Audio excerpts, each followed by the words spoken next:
नमस्कार, ये आकाशवाणी चंडीगढ़ है। अब आप प्रतीका से प्रादेशिक समाचार सुनिए। प्रधानमंत्री और भारतीय जनता पार्टी के वरिष्ठ नेता नरेंद्र मोदी ने कहा है कि राष्ट्रीय जनतांत्रिक गठबंधन सरकार की भ्रष्टाचार के प्रति कतई बर्दाश्त न करने की नीति रही है। उन्होंने कहा कि सरकार किसी धारणा पर नहीं बल्कि साक्ष्य आधारित कार्रवाई सुनिश्चित करती है। प्रधानमंत्री ने एक समाचार एजेंसी को दिए साक्षात्कार में कहा कि जब बड़े आरोपी पकड़े जा रहे हैं तो निहित स्वार्थों पर प्रश्न उठाए जा रहे हैं। श्री मोदी ने कहा कि उन्होंने हमेशा नीति संचालित शासन पर ध्यान केंद्रित किया है। प्रधानमंत्री ने जोर देते हुए कहा कि उनकी सरकार के हर निर्णय के केंद्र में देश सबसे पहले है। उन्होंने कहा कि प्रत्यक्ष लाभ अंतरण के माध्यम से 38 लाख करोड़ रुपए से अधिक की धनराशि लोगों के खाते में सीधे हस्तांतरित की गई है। श्री मोदी ने कहा कि आत्मनिर्भर भारत दृष्टिकोण के अंतर्गत हमारा उद्देश्य स्वदेशी प्रतिभा को बढ़ावा देना और रोजगार क्षमता में वृद्धि करना है। प्रधानमंत्री नरेंद्र मोदी ने आज महान स्वतंत्रता सेनानी वीर सावरकर को उनकी जयंती पर श्रद्धांजलि अर्पित की। एक सोशल मीडिया पोस्ट में श्री मोदी ने कहा कि वीर सावरकर ने मातृभूमि की सेवा में अपना पूरा जीवन न्यौछावर कर दिया। वे देशवासियों के लिए सदा प्रेरणा स्रोत बने रहेंगे। राष्ट्रीय जांच एजेंसी NIA ने मानव तस्करी और साइबर धोखाधड़ी से जुड़े गिरोह के खिलाफ एक बड़ा अभियान में 5 व्यक्तियों को गिरफ्तार किया है। राज्य पुलिस बलों की संयुक्त कार्रवाई के तहत 6 राज्यों और केंद्र शासित प्रदेशों में कल 15 स्थानों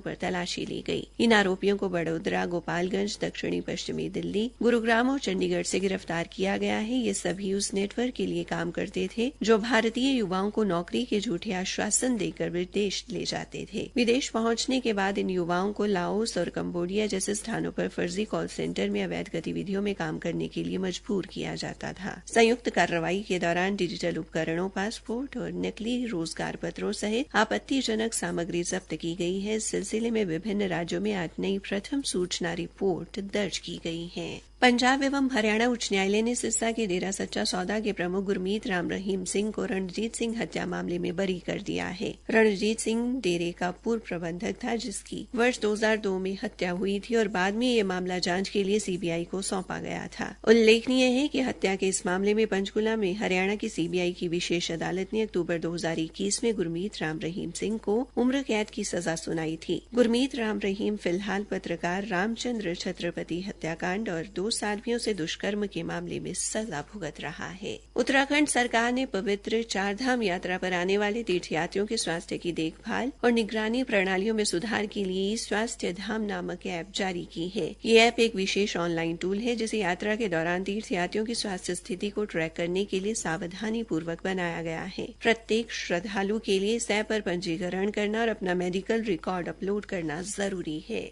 फरीदाबाद के JC बोस विज्ञान और प्रौद्योगिकी विश्वविद्यालय द्वारा कल भविष्य के लिए ऊर्जा विषय पर संवाद सत्र का आयोजन किया गया। ये आयोजन राष्ट्रीय प्रौद्योगिकी दिवस के उपलक्ष्य में किया गया था जो पोखरण द्वितीय परमाणु परीक्षण की स्मृति में मनाया जाता है। इस कार्यक्रम को हरियाणा राज्य विज्ञान, नवाचार एवं प्रौद्योगिकी परिषद द्वारा प्रायोजित किया गया था। कार्यक्रम में ऊना के भारतीय सूचना प्रौद्योगिकी संस्थान के निदेशक प्रोफेसर मनीष गौड़ मुख्य अतिथि तथा अखिल भारतीय प्रौद्योगिकी शिक्षा परिषद के उपनिदेशक डॉक्टर अमित दत्ता विशिष्ट अतिथि के तौर पर शामिल हुए। कुलपति प्रोफेसर सुशील कुमार तोमर ने अपने संबोधन में 1998 के पोखरण परीक्षण के दौरान भारत के सामने आई चुनौतियों और वैज्ञानिकों व तकनीकी विदों के प्रयासों की सराहना की। उन्होंने तकनीकी प्रगति में मौलिक विज्ञान के महत्व पर जोर देते हुए कहा कि प्रौद्योगिकी देश के भविष्य को आकार देने में महत्वपूर्ण भूमिका निभाती है। प्रोफेसर तोमर ने राष्ट्रीय शिक्षा नीति 2020 पर प्रकाश डालते हुए कहा कि ये शोधकर्ताओं को राष्ट्रीय विकास और सामाजिक कल्याण के लिए शोध व नवाचार में प्रोत्साहन देगी और उन्हें सक्षम बनाती है। फरीदाबाद पुलिस की अपराध शाखा की ऊंचा गांव टीम ने अपहरण और लूट के मामले में 4 आरोपियों को गिरफ्तार किया है। उनसे 1 गाड़ी, देसी पिस्तौल व 6 जिंदा कारतूस बरामद किए गए हैं। इसी के साथ ये समाचार बुलेटिन समाप्त हुआ।